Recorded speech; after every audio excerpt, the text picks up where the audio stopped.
Do we want to head to the Brock Purdy section of the podcast? Yes, Oh please. no. Okay, so this has been brewing for like 3 years or something, right? Poor Zappy. Well, Zappy, forget Zappy. He's got no. We hardly knew it. Do we want to talk about Zappy? Anyone want to talk about Zappy? I did look at Zappy, but Purdy's more important. Yeah, I agree. Okay, Purdy is important to this podcast, but mainly for me. Okay, so I'm going to hit you with one stat, right? 2021 completion percentage. Purdy was 5th. That's the top out of all these guys. He was 71.1% completion percentage, followed by Strong at 7th, Zappy at 10th, Corral at 15, Pickett at 18, Ridder at 36th, Ellaby at 50, Howell at 58, and Willis at 73. Purdy's been top 30 for 4 years, right? So in 2020 he was 71%. In 2021 he was 71%. 2020 he was 66.6. That's exactly the cutoff. He was there. In 2019 he was 65.7, just a little bit low, and 2018 66.4. The dude has been consistently accurate with his passes, and that's what jumped off the tape. I mean, I fell in love with Brock Purdy after the 2019 season, which admittedly was his best season. But when we went into our first draft analysis for this podcast, he just jumped off the tape for me as the guys. Why is no one talking about this? I still feel like it. Why is no one talking about Brock Purdy? And that's the question. That should be the name of this podcast. Why is no one talking about Brock Purdy? The dude has off the charts anticipation, right? Like if you want a quarterback that will throw a ball to a guy that is running downfield and the dude doesn't even realize he's open yet. Brock Purdy's decided he's open, right? I don't know what it is, whether it's bravery, it's madness, it's just fearlessness. The guy will just make a pass, and he's throwing it to a dude's back that's completely covered, and then suddenly the guy will turn around and make a pass. Fantastic anticipation. Tight windows over the seam, down the seam, over the middle. You know, the dude got Hakeem Butler drafted like really high, and that guy was a massive bust. Like consistently high completion rates, right? 5th overall, and in 2021, I'm going to keep coming back to that. The completion percentage, 71.7% completion rate. That was on 407 attempts. He got 3,188 yards, 19 touchdowns, 8 interceptions, right? Here's a full list of players in the past decade that have amassed at least 8,800 passing yards and 800 rushing yards with a completion percentage of 66 or better, right? We've got Marcus Mariota, okay. Deshaun Watson, Baker Mayfield, Joe Burrow, Trevor Lawrence. Okay, here's the outlier: Brett Hundley and Brock Purdy. Right? This guy has statistically been up there. He's got great footwork. His release is so quick. He's so accurate. He's got great technique. Really technical quarterback. And the dude has got first round mechanics. Right? Like you watch his drop back, it is so smooth. His footwork is tight. He'll roll with the protection so that, like a QB, will drop back, he'll dovetail back in his drop with as the protection slides right, so that as he hits his drop back passing spot, he's perfectly protected by the line. The dude knows what he's doing. He makes tight window throws. He's got juice on the move. You see him go through his progressions. He's got the flicks. He's got the off-platform throws, and he's clearly a coachable, high technique player. I don't know if you've watched the QB School, JT O'Sullivan. The dude's swooning over his dropbacks and timing and anticipation, all the things I said. He makes big plays in moments. He's a leader. Okay, so what's wrong with him? Why is he not in the first round consensus picks? Why am I not putting him in the first round? Right? His accuracy does drop off downfield. Doesn't have a great arm. He's not got that. He's not got the Carson Strong arm. He's got like a short to intermediate arm. It probably does mean that he's going to be a backup in the NFL. Probably. That's like his kind of flaw. I think there is going to be a Brock Purdy moment in the NFL, like we've seen with the David Blows and the Taylor Heineke's. I think Brock Purdy's that's where he's headed, right? He's going to be a backup somewhere. He's going to get a moment. Everyone's going to fall in love with it, like Duck Hodges, right? He's going to have a moment where what he does as well. Huh?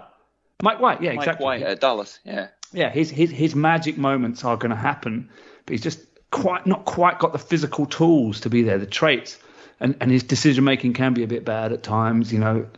He's kind of quick strike guy. Maybe we've seen enough of that in Pittsburgh for a while that we don't want the guy, but I love the guy. You know, clearly I've been on him for a while. I kind of came across him by accident, and I've just followed his career ever since. I really like him. But please, someone else tell me why I'm wrong about Brock Purdy. Can I take everybody to the Baylor game? Okay. Really challenging game.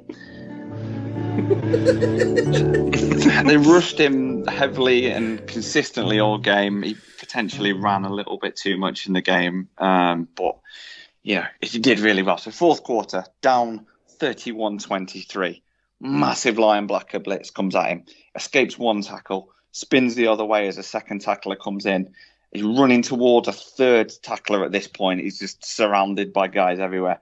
Had the presence and the vision to look up and get the ball out as the third guy was literally about to crunch him.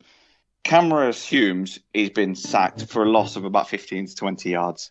He's actually got the ball out and to Breece Hall, the running back, who just made it to the first down marker. Leadership, awareness, presence, vision, had it all, kept the drive going. And he ended up scoring a touchdown on the drive. Touchdown throw to Charlie Kohler, the big tight end who we've spoken about already. Lovely stuff. I'm cheering the TV at this point. It was like I was watching the Steelers. I'd really invested in this guy. Love it. Bloody ref pipes up. Ineligible player downfield. So the TV nearly got broken at this point. Oh, right. Okay, right. 1st and 15. Beautiful pass to Breece Hall again. Love it. Lovely little spin move. Pirouette around the defensive back. Almost in slow motion. Get in. Touchdown scored. 31-29. Got to be a 2-point conversion. Drops back. Coming under pressure again. Back foot throw. Really nice placement. Receiver trips over. Ball intercepted. Heartbreak. Game over. 0. Absolutely nothing. But honestly, absolutely nothing. I watched this guy because Gav raves about him, but he's a game manager. He's got the passing on the sort of short to medium stuff, especially. He's got the rushing. He's got the improvisation. Arizona Gatorade Player of the Year 2017. What more do you want, gentlemen? What more do you want? I'll tell you what, boy. He's my...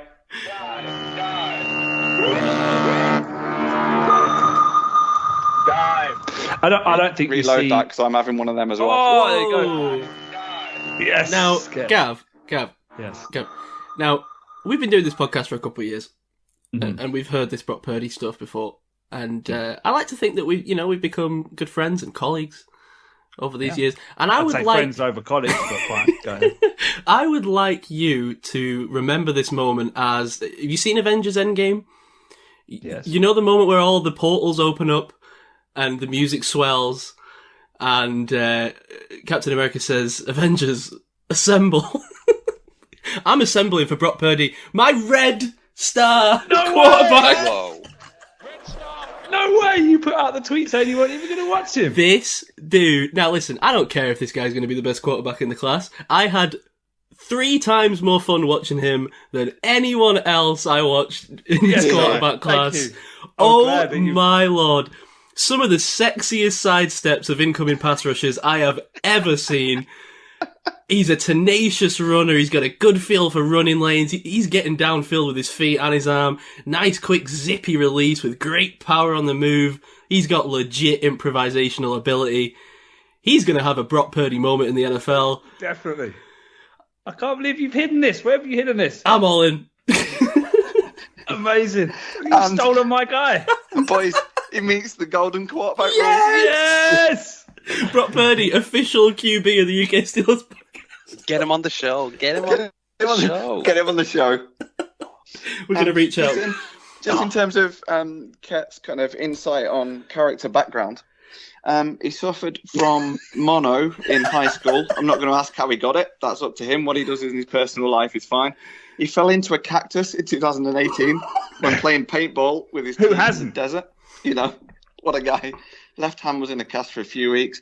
He played baseball but stopped to concentrate on football. Sporting family, if not actually bloodlines officially. His brother, here we go, Chubba Purdy, plays quarterback for Florida State. He's a dual threat quarterback. So there's your future guy to watch.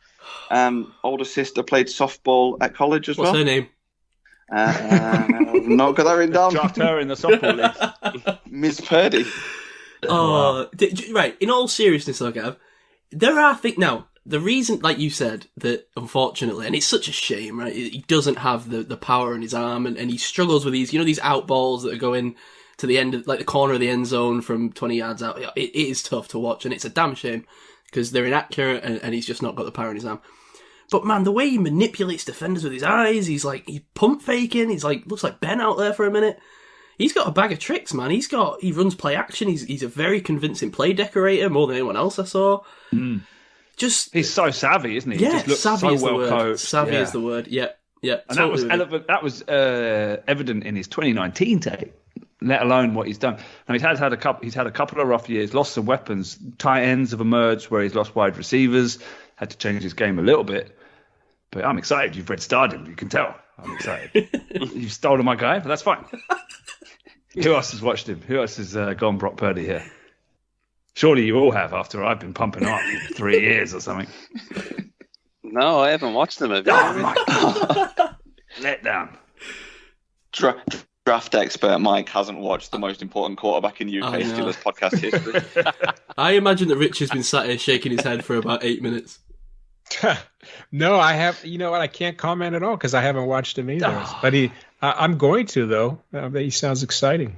Homework for next week, boys. We want to know your thoughts on Brock Purdy. I thought I was going to be the only guy. I thought I was going to be here, taking shots and defending them like Captain America with a shield. But here I am, finding myself in a happy place. So, Ket's you in then, or what? Oh, all the way in. All the way in. The only criticism I could find is he takes on brave throws. The PFF turnover where he plays like guy that marks that down is going to have a field day. But he does squeeze balls into tight windows. Love him. He's a gamer, man. He's a player. He's a gamer, that's it. Yeah, absolutely. Elevates everything around him. He's just a different quarterback. He just looks different. I saw when I first saw him, I saw Russell Wilson. Now I think that is a comp too high for him. I think he's probably destined for a backup level with opportunity to start. He's not going to come in and win a training camp battle, but I do see that kind of flashes from him. Is there any way legally that we can surgically remove Malik Willis's arm and give it to Brock Purdy? If only, or Carson Strong. That'd be good. Yeah, yeah. So if the Steelers draft him, Gab, how long would it take you to buy his jersey? Immediately, the order would be in. I'm doing it as well. We'll all rock our Purdy jerseys. Oh, it even sounds great. Yeah. There's a chance he goes undrafted, though. I mean, there's zero hype around him. I mean, I don't know what. It's funny because when I look back, I felt kind of bad, right? Because you talked about after his 2019 season, you look at his stats, and he actually follows that trend where you'd have expected that 2020 season to then be a step above that, and that's when he starts getting that, first, second round buzz, right? And it just never came. And it's literally like the moment I started watching him, he became bad. I need to stop watching him. I mean, you look at the 2021 QBR rating, you've got Zapp at 6th with 100. I won't go with all the numbers, but the ranking is more important than the numbers itself. Zappi is 6th, Pickett is 9th, Ridder is 13th, Strong is 21st, Corral is 26th, Howell is 28th, Willis is 36th, and then Purdy is 42. What's that for? Sorry? QBR rating. Well, his rating's 149, isn't it? Yeah, 149. Is that bad? I thought it was good. No, it's bad. Oh, what's the rating? Zappy was. Oh, I'm thinking of passer rating. Sorry. Yeah, no, QBR is different. Yeah, it's Zappy's 6th with nearly 170. Okay. He did have a 170 season in 2018. Yeah, I know that was an amazing season, but just that was last year. But as I said, he's consistently top with completion percentage. So the problem is he's that short to intermediate guy that's got some wheels. He's not challenging you downfield. That's the issue. Right? He hasn't got the arm, can't do it. So he's Duck Hodges, right? That's the problem. He's Duck Hodges. He comes in, can win you some games, can slice up a defense. Then the opposing defenses go, wait, this guy hasn't got a big arm. We can just stack the box. We can play man. We can do some rub stuff. We can, he's not. We don't need to worry about this stuff. We just attack everything at the line, and that neutralizes him. That's the problem.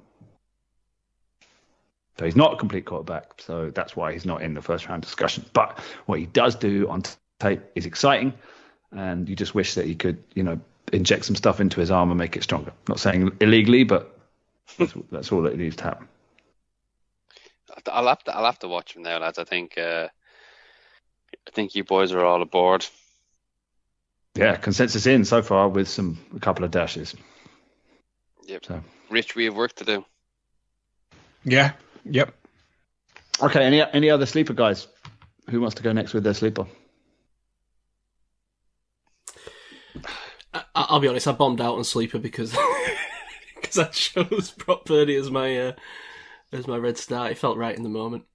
No, I feel honoured that you did, man. I feel grateful. It's like I've been banging on about this guy. I literally thought I was gonna get harangued on this show, and I was gonna have to defend my position. So I feel kind of pleased that you've come around to. This comes back to what is the red star, right? Because I could have red starred Kenny Pickett. He was my number one QB. I could have red starred Desmond Ridder. I was kind of higher on him than anyone else. But was I that excited about those guys?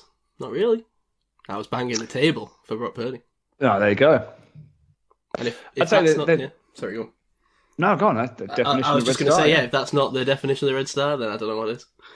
Literally, all my notes on Brock Purdy are defensive issues, like outlook for 2021, blah, blah, blah. Don't need to go into that.